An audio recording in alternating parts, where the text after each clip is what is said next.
Without further ado, I'd like to say good morning, and on behalf of the Royal Australasian College of Physicians and its Faculty of Occupational and Environmental Medicine, welcome to this session on the health benefits of work. In fact, welcome to joining us on continuing the journey of the health benefits of work. I'd like to say, give a special welcome to our guest of honour, Dame Carol Black, and also to the Minister, the Honourable Tolley MP, Minister for Social Development. From the RACP, we have the New Zealand President, Associate Professor Mark Lane, and the College CEO, Linda Smith. I'd also like to acknowledge our premier event partner, AMP, and welcome Bernadine Gordon. It is 4 years since Dame Carol, here in Wellington, launched the New Zealand Consensus Statement on the health benefits of work.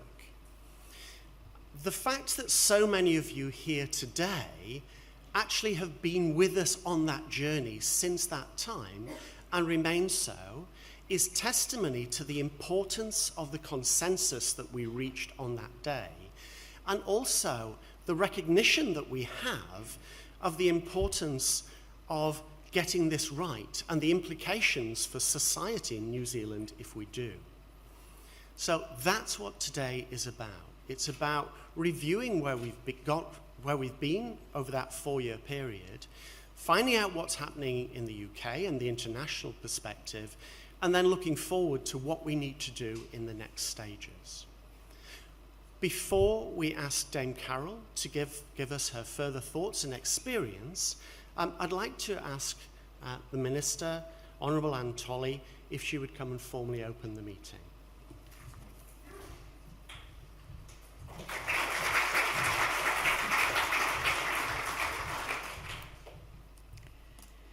Ina mana, ina reo, e te iwi o te motu, tēnā koutou, mō koutou mihi me ki ao, ka nui te wari kua tai mai nei, wanganui a koutou mō tēnei hui, nō reira tēnā koutou, tēnā koutou, tēnā koutou katoa.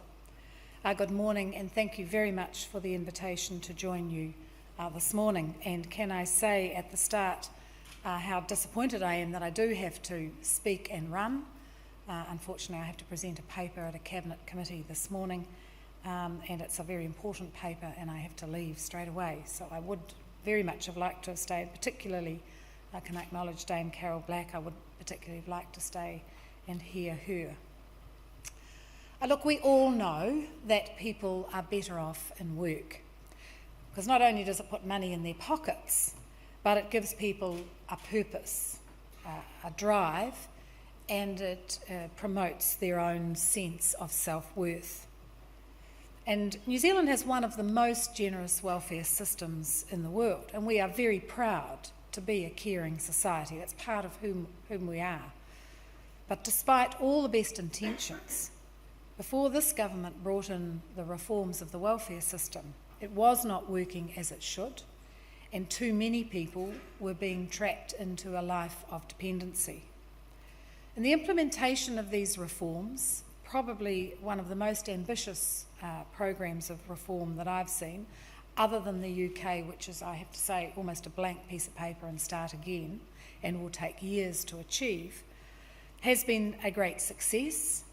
And we are seeing good results for New Zealanders. Thousands of people every week moving off benefits into some form of work, about 1,600 people every week on average, to be precise.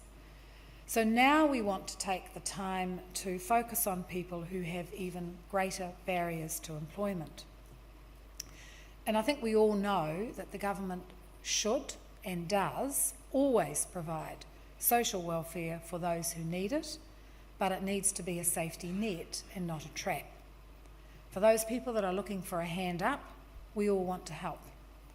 And we want to support people into long-term sustainable employment. Based on actuarial evidence, the welfare reform program implemented by my predecessor, the Honourable Paula Bennett, focused the Ministry of Social Development to work more actively with people at the greatest risk of long-term benefit dependency, to support them into training and employment. And at the top of that list, were sole parents, young people with few skills, and people with health conditions, both physical and mental. And with the first two groups, we have made, as I say, great progress. We've provided wraparound services that help and support young people back into education or onto some form of skills training or onto some form of employment. We've provided money management. We've provided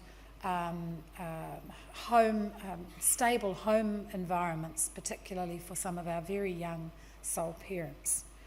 And so, as I say, we have made great gains. What I want to talk to you about today focuses on that, more on that last group. Those are people who have health conditions, both physical and mental. And we know that there are some fantastic employers out there who are working to change attitudes and to overcome barriers. But we need to do more to work with the other employers to understand their concerns and to help break down the barriers, perceived or real, that prevent them from employing people who have some form of disability. And we need to work closely with those people who have disabilities and health conditions to understand what it is they need and what we can do to support them into employment and remaining in employment. So understanding their needs will help us to better target and tailor employment services, health services, education services, and any other government investment to deliver results for them and for New Zealand taxpayers. So Work and Income is still learning about what works for people with disabilities and people with health conditions. It makes sense to put more effort into helping someone with a disability who is able to work but who has no qualifications or experience than into someone like a university graduate who is just between jobs and more than capable of promoting themselves into employment.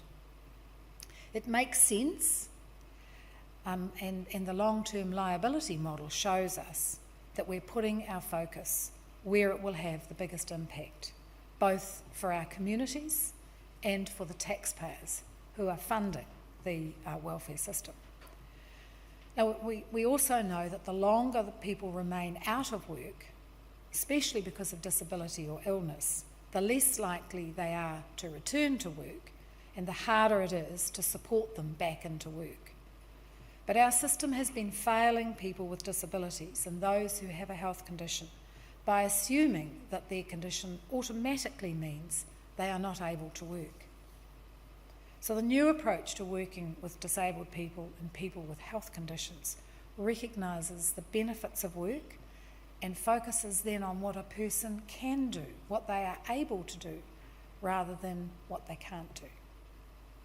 We've implemented already a range of initiatives to increase employment for people with health conditions and disabilities. This includes the Health and Disability Long-Term Work Programme, which aims to embed an individualised approach to supporting people to find work and stay in work, to build the capability of Work and Income staff to support people with disabilities, to provide accessible information, forms and tools, to improve employment supports and services for disabled people, to work with employers so they can be more confident about employing disabled people, and to change the way that Work and Income works with health professionals in order to support those people. And then finally, to remove the financial disincentives to working. That's always the most difficult to do, but it's worth doing. We acknowledge that there is more to do and that MSD can't do it alone. And just yesterday, I was talking with my colleague, the Honourable Nikki Wagner, who's the Minister for Disabilities, about a trial that we are running in Christchurch over the next 12 months to try and get 300 people supported into work. Now, Christchurch has a very low unemployment rate. As part of the rebuild, of course, We're even transporting people, supporting people to go from all over New Zealand to work in Christchurch with our 3K to Christchurch, and over 1,000 people already have taken up that offer. But so there is plenty of opportunity to work in Christchurch with those who have a disability or a health condition and support them into work. And so we are working with employers, and the idea is that over the next 12 months we get 300 local Cantabrians employed. And I have to say already the employers are coming forward, being extremely positive and helpful, and we will learn a great deal from that trial. Disabled people and people with health conditions continue to be overrepresented in poor socioeconomic outcomes. So we can and we must do more to support them into training or employment, and it requires a commitment across the whole of government. Earlier this year, in end of January, February, I visited the United Kingdom and Norway to look at two areas in particular: how they manage their children in state care, and how to support how they support their long-term sickness beneficiaries and disabled people into work, and then to live independent and fulfilling lives. And I chose Scotland and Norway in particular because there's a lot of similarities with New Zealand. They're both small countries with a similar population to us. They both have large urban centres and then a wide geographical area with small, often remote rural areas that can be very difficult to get specialist services into. And of course, our heritage shares a lot with the Scots, and we tend to think alike. So I'm always interested to see what Scotland is doing, and of course you need to keep an eye on what's happening in Europe. And it was enlightening, I have to say, it's enlightening to hear about some of the work that is being done, what's been successful, and what lessons they have learned. And you can never pick up something from a foreign country and drop it into your own, because each country has its own cultural perspectives, but you can certainly learn from some of the successes. In London we visited the Shaw Trust, which is a pretty impressive national charity that helps people facing disadvantage into work to gain skills and to take control of their own lives, including the long-term unemployed, people with physical or mental ill health or learning difficulties, people with criminal backgrounds and or difficult social circumstances. This trust is 30 years old, and it's transformed now all its services over the last 12 to 18 months through what they call making work a real choice. So the provision of specialist employment services has aligned every project to employability. Everything they do working with that group is aligned to employability, whether it's work experience, whether it's vocational training, or whether it's stepping stone employment opportunities. So even including things like having people go out and work in voluntary organisations in order to gain experience of turning up in a workplace, managing in a workplace, just so that it helps them into sustainable employment. And the Shaw Trust is now the largest third sector contractor for the UK government's Department for Work and Pensions, which is the equivalent of our Ministry of Social Welfare, and delivers both mainstream and specialist employment support schemes across Britain, helps more than 50,000 people every year, and we can certainly learn a lot from their experiences. The other one I went and talked to that has resounded with me, and I'm still working through that with some of my colleagues, was Dr. Paul Litchfield, who is works for British Telecom and has developed work assessment, a program to keep people in work healthy.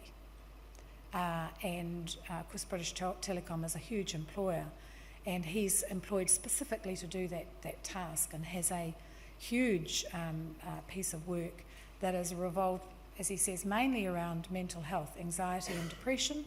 Over 50% of the people who are leaving British Telecom are leaving because of anxiety and depression. And so if they can tackle that in work and support people to stay in work, teaching their managers how to recognise when their staff are showing the signs of developing anxiety or depression, and work with them and support them to stay in work. And he's having great success with that. And they've seen their rates of people leaving because of that drop dramatically. So we can learn a lot from what other people are doing, but we always have to remember we have a different context and how we implement them here. But I do want to make one thing very clear. We have to acknowledge that there will always be a number of people in our community who will never be able to work and support themselves. And as the sort of community that New Zealand is, we will have to continue supporting them. So there are a small number of people who receive the supported living payment. They have very severe or disabling conditions that are unlikely to improve. Some of them have terminal conditions, and they're not expected to work. And the work that we're doing puts them to one side, make sure that they have, we support their carers, the people who are caring for them, and we leave them alone as much as we possibly can. However, many people with disabilities and or health conditions want to and can work with the right support. And just like all of us sitting in this room, they have valuable skills and experiences to offer employers. In fact, there's quite a lot of research around that shows that they can be the bright star employees, that they are more productive, that they are more loyal, and they stay longer in work, and that they work harder. So the challenge then is to convince employers of this. The 2013 Disability Survey shows that 45% of disabled adults, compared with 72% of non-disabled adults, are employed. So the fact that over half of our disabled adults are unemployed tells me that we have a lot of work to do to change attitudes. It's not going to be an easy job or a quick fix, and it's likely that some people will continue to experience difficulties in securing employment. But I think we're very lucky in New Zealand because we're starting from a generally very inclusive society and culture where people can give almost anything a go and do. And we pride ourselves on that Kiwi can-do attitude. And many have achieved much in spite of seemingly insurmountable barriers. So we can encourage them, but actually we need to do much more than just encourage them. And work and income cannot improve outcomes for people with disabilities or health conditions on its own. A significant change in public attitudes is needed, and we need a sustained collaborative effort over time, particularly from health professionals, from employers, and from government agencies and the non-government agencies in our communities. So many of you, I know, in this room are already advocates for this change. I thank you for that, and I encourage you to get out there and collaborate in your communities. Put pressure on work and income to deliver. They shouldn't be doing it on their own. We should be partnering, particularly with the health sector, to help us deliver better outcomes for a large group of New Zealanders that want to and deserve to live a full and successful life, independent from government, and able to stand on their own 2 feet and live that wonderful life that we want for everyone. Thank you very much for inviting me to speak to you today. I do hope you have, I'm sure you will, having a look at your program, have a very interesting day, and as I say, I'm very sorry that I've got to speak and run, but enjoy the rest of the day. Kia ora tātou.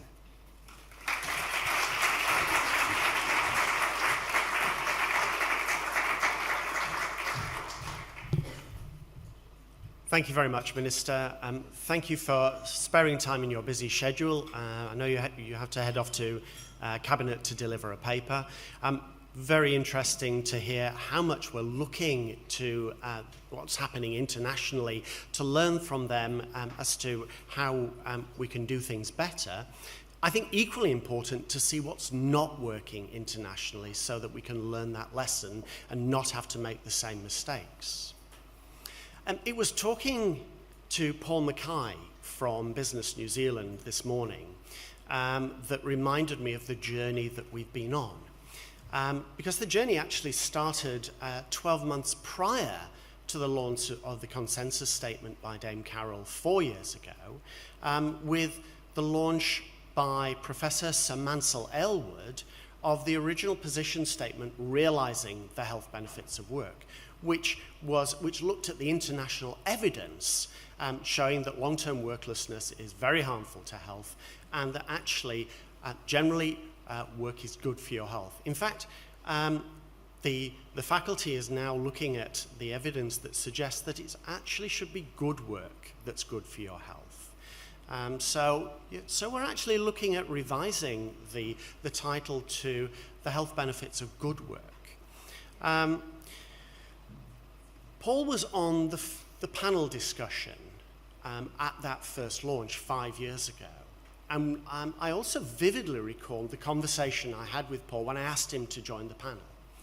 And he said, for Business New Zealand not to support this initiative would be unthinkable. It was that easy a decision for him. Also on the panel that day, 5 years ago, was Helen Kelly, president of the NZCTU. She said, work is good for our members. This initiative is a good initiative, but it's not without its tensions, and we are concerned about those tensions. Helen was going to come today and speak about those tensions. Unfortunately, as many of you will be aware, about a month ago she publicly announced that she has lung cancer, and unfortunately, as recently as last Friday, she was still going to participate, but she sends her apologies. She also sends her good wishes for a good day today. It was probably 2 years ago that we had a further meeting in Sydney called From Consensus to Action. And we had a look at, we said, okay, reaching consensus is okay, but what are we going to do about it? And we introduced some initiatives in Australia.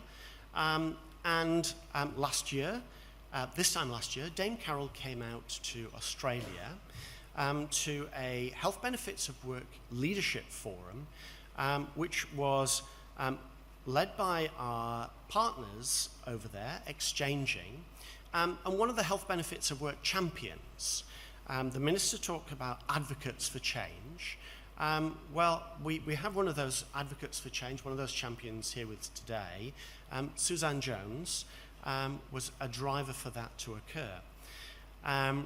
We've actually got another driver in this room. We've got another champion, and that's Janice Regan. And Janice is working away behind the scenes constantly at this initiative. But when Dame Carroll came to Sydney last year, she took the opportunity, as she does, to pop to see government. And she popped down to Canberra the same day. And the same day, the government announced trials of the Fit Note in Canberra. And those have now commenced. We still have a sick note here in New Zealand. There are probably 3 different kinds of medical certificates that GPs issue. But one of the commonest is simply a sick note. It says, you're unfit for work for 4 weeks, or you're unfit for work for 3 months. And that's all it says. Employers bemoan the fact that they can't manage sickness absence with that degree of information, not knowing if the end of that period is going to be another sick note. The problem that creates is that at 3 months, maybe, that the employer is running out of options. And I've heard from one organisation that supports employers who have a helpline that the commonest question asked of their helpline is, how can I legally terminate this employee? What happens then? They become sickness beneficiaries. We have 144,000 sickness beneficiaries, or at least that was the figure 2 years ago when welfare reform was announced. It may well be that figure is now lower, but that costs us $2 billion per year. So there's an issue here. We need to look internationally to get it right. And what I'd like to do is to seek Dame Carol's view as to what we should be doing. She almost needs no introduction because she is so well known here. However, I really enjoyed reading her biography, and I think I'd like to just share it with you. So Dame Carol Black, DBE FRCP, is Principal of Newnham College, Cambridge, Expert Advisor on Health and Work to the Department of Health and Public Health England, and Chair of the Nuffield Trust on Health Policy. As Expert Advisor to the Department of Health, she plays a major ambassadorial role building and promoting the public and policy position on the positive relationship between work and health. She is chair of the Health at Work Network, part of the UK government's public health responsibility deal, set up to engage commercial, public, and third sector organisations in improving public health. From 2006 to 2012, she was the first UK National Director for Health and Work, a role created to provide independent leadership to a cross-government health, work and wellbeing agenda. As National Director, she led an independent review of the health of Britain's working age population, Working for a Healthier Tomorrow, or as it is internationally known, the Black Review. This was accepted by government with broad cross-party support. Subsequently, with David Frost, CBE, who was then Director General of the British Chambers of Commerce, she co-chaired a second review, Health at Work, an independent review of sickness absence, for the UK Secretary of State for Work and Pensions. Before taking on these roles, she had been President of the Royal College of Physicians, only the second female president since the college was founded in 1518. Chair of the Academy of Medical Royal Colleges and Medical Director at the Royal Free Hospital, London. Since July 2014, she's been on the development board of Think Ahead, a scheme to attract graduates into mental health social work. She's recently been asked by the Prime Minister if, after the May election, the UK government is Conservative-led, to undertake a further in-depth review of aspects of the benefit system for those with certain health-related conditions.